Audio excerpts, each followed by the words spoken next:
Que reste-t-il du glorieux passé de la BTT?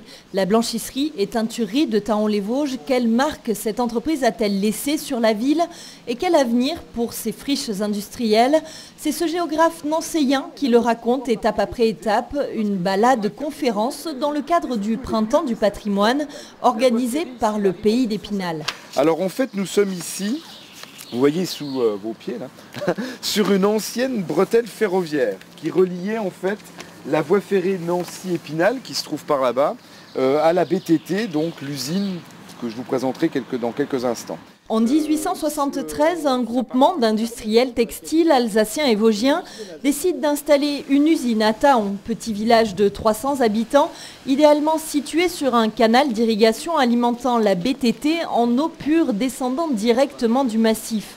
Très vite, elle prend de l'ampleur et emploie jusqu'à 2500 personnes avant la Première Guerre mondiale. La BTT devient un modèle de gestion paternaliste de l'industrie sous l'impulsion d'Armand Lederlin, dont on retrouve les traces un peu partout dans la ville. On pense aujourd'hui que c'est une aliénation le paternalisme, que le patron voulait tout maîtriser et contrôler finalement les ouvriers. C'est pas complètement faux, il y a une petite part de vrai là-dedans, mais surtout il n'avait pas tellement le choix. Quand il s'installait dans un village où il y avait 200 ou 300 habitants, il n'y avait pas de logement pour ces milliers d'ouvriers. Il fallait bien construire les logements. Puis tous ces ouvriers arrivaient, il fallait bien les nourrir. Donc on était obligé, le patron était obligé d'assurer ça parce qu'il n'y avait pas les services publics à l'époque pour assurer tout ce ravitaillement ou tout ce logement. Donc le paternalisme a créé autour des usines des logements, des coopératives, des écoles, des crèches, des stades, des fermes modèles, des foyers sociaux, des salles des fêtes, enfin des tas de choses qui aujourd'hui font partie de ce patrimoine industriel.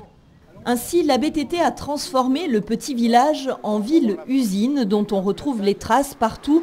Ici, l'ancien réfectoire de l'usine, là, les quartiers de logements ouvriers ou encore cette ferme gérée directement par la BTT pour assurer ses approvisionnements en nourriture. Mais le plus notable de ces équipements reste la rotonde. Le fleuron de ces traces, c'est bien sûr la rotonde, donc, qui était le foyer social, salle de spectacle, salle des sports, etc. pour les ouvriers et qui garde finalement un petit peu cette vocation-là. Mais tout apogée est suivi d'un déclin. Pour la BTT, ce sera à partir des années 1950 et jusqu'à la fermeture définitive en 2003. Traditionnellement, on va dire, un grand site industriel, quand il commence à aller mal, eh bien, il décline et il ferme un atelier, il ferme un morceau, on va fermer le bâtiment là, on va fermer cette division là, et puis il vend petit bout par petit bout ce dont il n'a plus besoin. Et il se recentre au cœur du site. C'est ce qu'a fait la BTT, puisque vous voyez qu'en 2003, elle n'occupait, jusqu'à la grille là, c'est encore un site important, hein, mais elle n'occupait que la partie centrale. Aujourd'hui, certaines parties du site sont occupées par de nouvelles entreprises. Ici, Visquez emploie encore 300 personnes. Là, c'est une blanchisserie industrielle, mais il y a aussi des artisans, des commerçants et même des maisons particulières installées dans les anciens sheds de la BTT. Ce patchwork va sérieusement compliquer la reconversion du site qui fait partie intégrante de l'identité de Thaon. Une grande réflexion est d'ailleurs lancée à ce sujet par la ville, la communauté de communes et le SCOT des Vosges centrales.